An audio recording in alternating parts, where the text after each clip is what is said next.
Assalamu alaikum wa rahmatullahi wa barakatuh. A'udhu billahi minash shaitanir rajim. Bismillahir rahmanir rahim. Alhamdulillahi rabbil alamin. Assalatu wassalamu ala ashrafil anbiya'i wal mursalin. Sayyidina wa nabiyyina Abil Qasim Muhammad.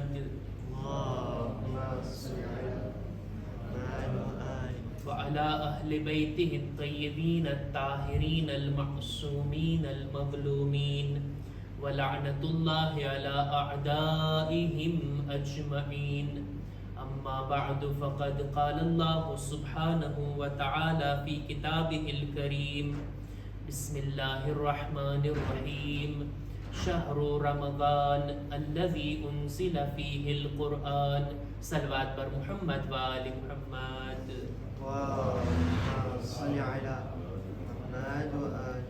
માહે મુબારક રમઝાનનો 15મો દિવસ આજે આપણે પૂરો કર્યા કે જે આપણા બીજા ઇમામની વિલાદતની મુબારક તારીખ હતી. આજના દિવસની મુબારકબાદ પેશ કરતા આજે પણ આપણે કુરાન મજીદની તફસીરની ચર્ચાને આગળ વધારીએ એ પહેલા હદીસોની અંદર મળે છે કે માહે મુબારક રમઝાનમાં નેક કામો કરવા, સારા કામો કરવા, ઇબાદતો કરવી, લોકોની સાથે ભલાઈનું વર્તન કરવું, સારા અખલાક અપનાવવા, આ જ્યાં આટલી બધી નેકીઓ કરવાનો હુકમ છે, સાથોસાથ એક હુકમ છે માહે મુબારક રમઝાનમાં કોઈને ઇફતાર કરાવવો, કોઈને રોઝો ખોલાવવો. આ ઘણી બધી ફઝીલતો રાખે છે. માહે મુબારક રમઝાનની ઇફતારીના બારામાં હદીસની અંદર મળે છે રસૂલે ખુદાની હદીસ કે જે કોઈ પણ રોઝેદારને ઇફતાર કરાવે તો એ રોઝેદારના રોઝા જેટલો સવાબ ઇફતાર કરાવવા વાળાને પણ મળે છે. રોઝેદારના સવાબમાંથી કંઈ કમ નહીં થાય, એના અજરમાંથી કંઈ ઓછું નહીં થાય, પણ એના જેટલો અજર ઇફતાર કરાવવા વાળાને મળે છે. ત્યાં સુધી બીજે એક હદીસમાં મળે છે કે મન ફત્તરા સાઇમન કાન લહુ મિથલુ અજરિહી મિન ગૈર અન યનકુસ મિનહુ શૈ.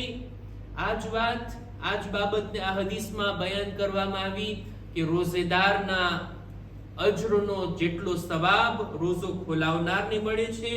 વમા અમિલા બિકુવ્વતિ ઝાલિકા તઆમ મિન બિર. રોઝેદાર ઇફતાર કરી લેશે, ઇફતાર કરાવવા વાળાને રોઝા જેટલો સવાબ તો મળી જશે, ત્યારબાદ હવે રોઝેદાર ઈ જમવાની તાકાતથી જે કઈ ઇબાદત અને નેકી કરશે, આ રોઝો ખોલાવનાર એની નેકીમાં એનો ભાગીદાર બને છે. ઘણી બધી રિવાયતો આ બાબતની અંદર ઇફતારી આપવાના બારામાં, ભલે કઈ નહીં તો એક ખજૂરના જરિયાથી કોઈને રોઝો ખોલાવે, એક પાણીના ઘૂંટથી, એક રોટલીના ટુકડાથી, ત્યાં સુધી હદીસની અંદર મળે છે કે આ સવાબથી ઇન્સાન મહેરૂમ ના થાય. બીજી પણ ઘણી હદીસો આપણને ધ્યાનમાં આવી, ઇન્શાઅલ્લાહ બાદમાં આપણે એને બયાન કરશું. આજે મારે તફસીરે કુરઆનમાં જે આયતની તિલાવતને બયાન કરવી છે, એ આયતને રજૂ કરવા પહેલા આપણા ઇમામોના ફઝાઇલ, માસૂમીનના વખાણ અને એમની ફઝીલતો કુરાનમાં અનેક જગ્યા ઉપર બયાન થઈ છે. માસૂમીનના ફઝાઇલને કુરાનની અનેક આયતોમાં જોઈ શકાય. જો જોવા વાળી નજર હોય તો, તાઅસ્સુબની નજરથી કુરાનને ન પડવામાં આવે તો માસૂમીનના ફઝાઇલ આપોઆપ કુરાનની અંદર નુમાયા છે, દેખાય આવે. કુરાન મજીદની અંદર અનેક મકામ ઉપર ઇમામોની ફઝીલતોને બયાન થઈ છે. આજે કેમ કે વિલાદતનો દિવસ હતો આપણા બીજા ઇમામની વિલાદતનો, અને ચાહું છું કે એક ફઝીલત આપણા બીજા અને ત્રીજા ઇમામની અને ત્યારબાદ આપણા જેટલા ઇમામો છે બધાની આ હતી કે ખુદ પોતે પણ ફખ્ર કરતા હતા આ વાત ઉપર, અને હક પણ છે એમનો. આ એમની ફઝીલત છે ને તે આ કે અહલે બેત અલૈહિસ્સલામ, આપણા બીજા ઇમામ, ત્રીજા ઇમામ અને બાકીના બધા ઇમામ ફરઝંદે રસૂલ ખુદા છે, ઇબ્ને રસૂલુલ્લાહ, રસૂલની ઔલાદ હોવું. આ ખરેખર એક ફખ્રનો મકામ છે એ લોકો માટે. આપણે બધા ઇમામોની ઝિયારતમાં પડીએ છીએ ને યબ્ન રસૂલિલ્લાહ, અસ્સલામુ અલૈકા યબ્ન રસૂલિલ્લાહ, એ રસૂલના ફરઝંદ તમારા પર સલામ. ખુદ ઇમામો પણ પોતે ફખરથી કહેતા, રસૂલની કોઈ ઔલાદ હોય તો એ અમે છીએ. આપણા છઠ્ઠા ઇમામની ખિદમતમાં ગાલિબન અબુ હનીફા આવે છે. ઇમામના હાથમાં એક લાકડી હતી. ઇમામના હાથમાં લાકડી જોઈને અબુ હનીફાએ સવાલ કર્યો કે ભાઈ મૌલા, તમારી ઉંમર એટલી નથી થઈ કે હાથમાં લાકડી લેવી પડે, પણ તોય તમારા હાથમાં અત્યારે હું લાકડી જોઉં છું. ત્યારે ઇમામ કહે છે, ગાલિબન છઠ્ઠા ઇમામની વાત છે કે પાંચમા ઇમામ છે, મને યાદ નથી બરાબર. રોઝાની હાલતમાં આપણે વધારે એહતિયાત કરતા કહીએ કે આપણે કોઈ ઇમામની હાથમાં લાકડી હતી. આવનારો માણસ કહે છે કે આ લાકડી તમારા હાથમાં ક્યાંથી? ત્યારે ઇમામનો જવાબ, આ અસા, આ લાકડી મારી નથી, આ રસૂલે ખુદાની છે.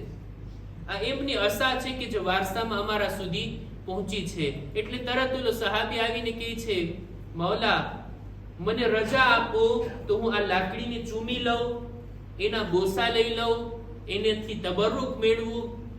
ત્યારે ઇમામે જવાબમાં કીધું કે છે આ લાકડી અત્યારે મારા હાથમાં છે, રસૂલથી મનસૂબ છે, રસૂલની આ લાકડી છે, તું એને ચૂમવા માંગે છે, તું એના બોસા લેવા માંગે છે, જ્યારે કે રસૂલની ઔલાદ અત્યારે તારી દરમિયાન છે. આ રસૂલનું બદન છે, આ રસૂલનું ગોશ્ત છે, આ રસૂલનું ખૂન છે. હું ખુદ પોતે રસૂલની ઔલાદ તરીકે તારી સામે ઊભો છું. તું એનો એટલો એહતરામ નથી કરતો જેટલો આ લાકડીનો કરે છે. ઇમામોની ખુદની પોતાની આ ફઝીલત અને એમના માટે ફખ્રની વાત હતી કે તેઓ ફરઝંદ રસૂલે ખુદા હતા. અને દુશ્મનોને આ વાત હજમ નહોતી થતી. ખાસ કરીને બની ઉમૈયાને, બની અબ્બાસને આ વાત બિલકુલ પસંદ નહોતી. એ લોકો માનવા તૈયાર નહોતા. ભાઈ બની શકે કે તમે બધા રસૂલની ઔલાદ હો, ના, તમે અબુ તાલિબની ઔલાદ કહો, તમે અલીની ઔલાદ કહો, રસૂલની ઔલાદ પોતાને શા માટે કહો છો? જ્યારે આ બાજુથી દુશ્મનો આમ કહેતા હતા અને ઇમામોનો ઇસરાર હતો કે ના, અમે તો રસૂલની જ નસ્લમાંથી છીએ, અમે એમના જ ફરઝંદો છીએ. ઘણી વખત આ ઊંડી ચર્ચા થતી. રાવીનું નામ છે શાબી. પોતે બયાન કરે છે કે એક દિવસ હજ્જાજ ઇબ્ન યુસુફે સકફીએ મને પોતાના દરબારમાં બોલાવ્યો.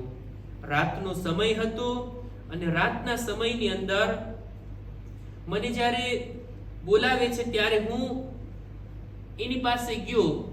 મારા દિલમાં ડર તો હતો કે રાતના સમયમાં ખબર નહીં હજ્જાજ મારા સાથે શું વ્યવહાર કરશે. એવું ના બને કે મારા કત્લનો હુકમ આપી દે. અને આ જાલિમથી એવી જ અપેક્ષા હતી, ક્યારે કોને કત્લ કરી નાખી કે ખબર નહોતું. એટલે હજ્જાજ એની સાથે વાત કરતા કરતા કહે છે કે આવતીકાલે બપોરના અમારા દરબારમાં તું આવજે, ત્યાં એક માણસનો અમારે ફેસલો કરવાનો છે. વાંધો નહીં. બીજા દિવસે કહે છે હું ફરી પાછો ગયો હજ્જાજના દરબારમાં. બરાબર રીતના વુઝુ કરીને ગયો, નમાઝ પઢીને ગયો કે ખુદાયા ખૈર થાય, આવા જાલિમના દરબારમાં મને તેડું આવ્યું છે, મને બોલાવે છે, ખબર નથી શું થવાનું છે. હજ્જાજના દરબારમાં હું દાખલ થયો, મને એક બાજુ બેસવાનો હુકમ આપે છે. ત્યારબાદ હજ્જાજ મારી સામે જોઈને કહે છે, શાબીનું બયાન, શાબી કહે છે મારી સામે હજ્જાજ જોઈને કહે છે કે હમણાં તારી પાસે, તારી સામે એક માણસને, એક કૈદીને અસીર કરીને લાવવામાં આવશે. આપણે એનો ફેસલો કરવાનો છે. તું આ ફેસલાનો ગવાહ બન. શું ફેસલો છે? કોને લાવવામાં આવશે? સિપાહીઓને હુકમ થયો, એ કૈદી અસીરને લાવવામાં આવ્યો. એને જંજીરમાં બાંધેલો હતો. એની આજુબાજુમાં, એના ગળામાં, હાથમાં, પગમાં સાંકળથી એને બાંધવામાં આવેલ હતો. હજ્જાજ શાબીની સામે જોઈને કહે છે, જાણે છે આનો જુર્મ શું છે, આનો વાંક શું છે? જુર્મ એ છે કે એનો અકીદો એ છે કે હસન અને હુસૈન રસૂલની ઔલાદ છે. ઇમામોના નામ ઉપર એક બાવાઝે બુલંદ સલવાત.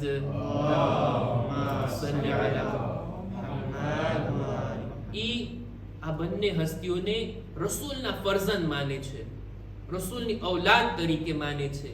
મને જોઈએ છે, હું ચાહું છું કે કુરઆનથી કોઈ દલીલ લાવે, કુરઆની દલીલ જો પેશ કરે તો પછી એની વાત કાબિલે કબૂલ.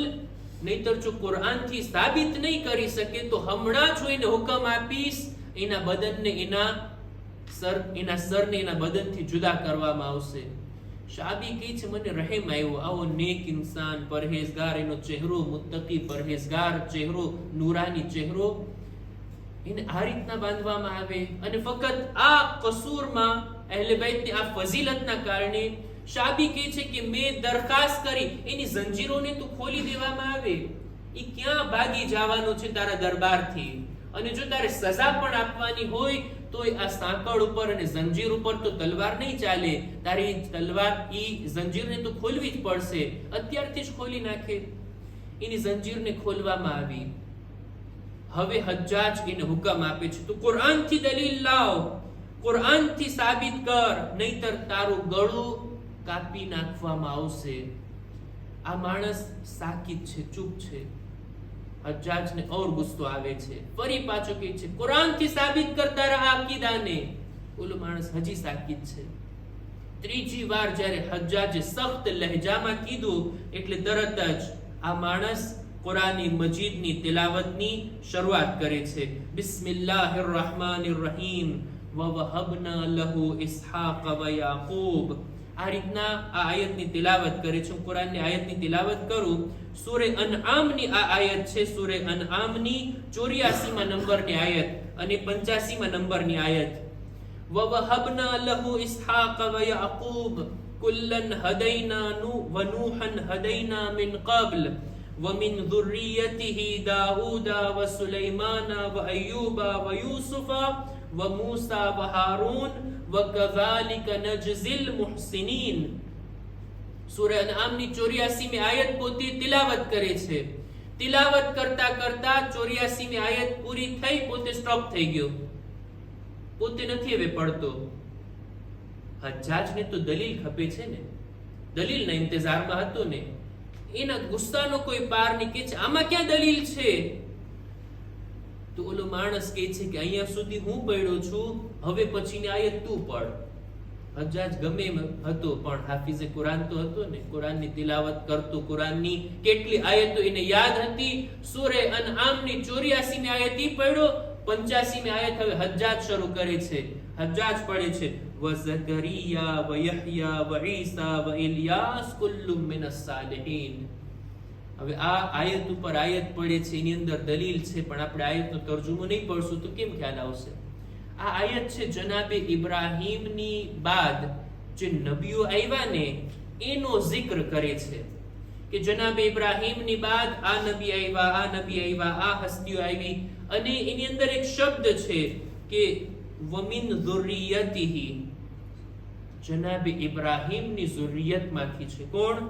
જનાબે દાઉદ, જનાબે સુલૈમાન, જનાબે અય્યુબ, જનાબે યુસુફ, જનાબે મૂસા, જનાબે હારૂન. આ 84મી આયતમાં બયાન થયું. 85મી આયતની અંદર વાત ઈ છે કે જનાબે ઇબ્રાહીમની નસ્લમાંથી જ છે આ બધા નબીઓ. પણ કયા કયા નબીઓ? ઝકરિયા, જનાબે ઝકરિયા, જનાબે યહ્યા વ ઈસા. જ્યારે જનાબે ઈસા સુધી પહોંચ્યો હજ્જાજ એટલે તરત ઓલો કૈદી અને અસીર કહે છે હા અહીંયા અટકી જા, તું મને બતાવ જોઈ કુરાનમાં સૂરે અનઆમની 85મી આયતમાં ખુદા જનાબે ઈસાને જનાબે ઇબ્રાહીમની નસ્લમાંથી જાણે છે. તું મને બતાવ જોઈ જનાબે ઈસા બાપના જરિયાથી જનાબે ઇબ્રાહીમ સુધી પહોંચતા કે માના જરિયાથી? એમના તો કોઈ બાપ નહોતા, વગર બાપે દુનિયામાં પેદા થયા.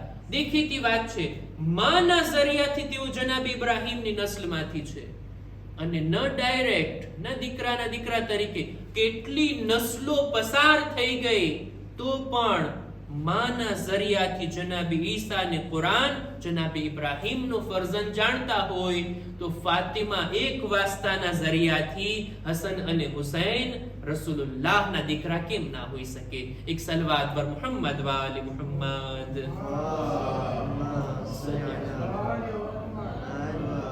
આ રીતના દલીલ જ્યારે સાંભળી, હજ્જાજ જેવો જાલિમ, એના જેવો જુલ્મ કરનાર સફાક ઇન્સાન પણ આ વાતનો ઇનકાર ના કરી શક્યો. કુરાનથી દલીલ હતી કે ઇમામ હસન અને ઇમામ હુસૈન રસૂલના ફરઝંદ છે, એમના દીકરા છે, એમની ઔલાદ છે, ઇબ્ન રસૂલુલ્લાહ છે. આ હસ્તીઓના ફઝીલતનો ઇકરાર ખુદ દુશ્મન કરે છે અને ખુદ હજ્જાજ હુકમ આપે છે એને 10,000 સિક્કાની થેલી આપવામાં આવે ઇનામ તરીકે અને આને છોડી દેવામાં આવે.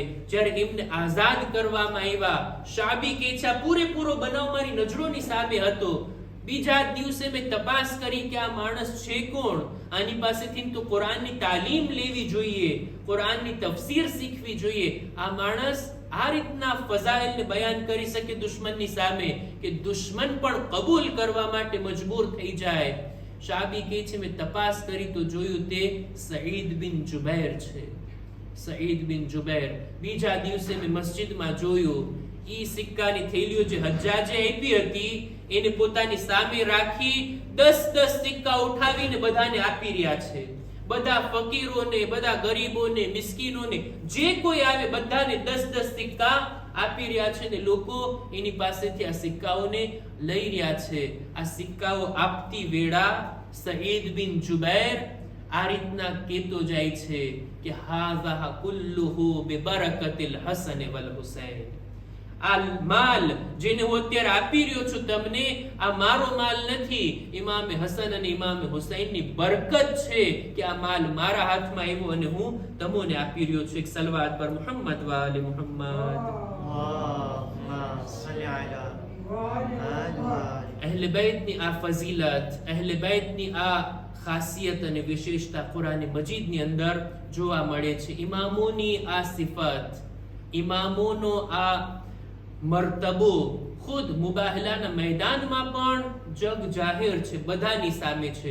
મુબાહલાની અંદર પણ રસૂલે ખુદાએ ફરમાયું હતું ને કુરાનની આયતના મુતાબિક કે તમે તમારા નફ્સને લઈને આવો, અમે અમારા નફ્સને લઈને આવીએ. તમે તમારી औरतोને લઈને આવો, અમે અમારી औरतोને લઈને આવીએ. તમે તમારા બાળકોને લઈને આવો, અમે અમારા બાળકોને લઈને આવીએ. રસૂલે ખુદા પોતાના નફ્સ તરીકે મેદાને મુબાહલામાં કોને લઈ ગયા? અમીરુલ મુમિનીનને. औरतोના લિહાઝથી કોને લઈ ગયા? બીબી ઝહરાને, ફકત એક ખાતુનને. અને અબનાઅના વ અબનાઅકુમ, પોતાના ફરઝંદો તરીકે કોઈને લઈ જાય તો એ બીજું કોઈ નથી. આ ગોશમાં ઇમામ હુસૈન હતા અને હાથ પકડીને આપણા બીજા ઇમામ હસને મુજતબા હતા. ખુદા ઇન્શાઅલ્લાહ અહલે બેતની મોહબ્બતને આપણા દિલોમાં વધારે કરે, આ મોહબ્બતને આપણા દિલોમાં બાકી રાખે. ખુદાની બારગાહમાં દુઆ ગુજારીએ છીએ, ખુદાયા આ મુબારક મહિનાની બરકતો, રહેમતો, મગફિરત મેળવવાની અમોને નેક તૌફીક અતા કર. અમારી ઇબાદતો, દુઆઓ, તિલાવતો, માહે મુબારક રમઝાનના રોઝા અને દુઆઓને તારી બારગાહમાં કબૂલ ફરમા. ખુદાયા દરેક મુમિનીન મુમિનાતની જાન, માલ, ઇઝ્ઝત, આબરૂની હિફાજત ફરમા. જેઓ બીમાર છે તેઓને શિફાએ કામિલા અતા કર. જેઓના હકમાં દુઆની ભલામણ કરવામાં આવી, ખુદાયા તેમને પણ શિફા અને રાહત નસીબ કર. ઝમાનાના ઇમામના ઝુહૂરમાં તાજીલ ફરમા. અમારો શુમાર એમના સાથીઓમાં કર. રબ્બના તકબ્બલ મિન્ના ઇન્નકા અંતસ સમીઉલ અલીમ.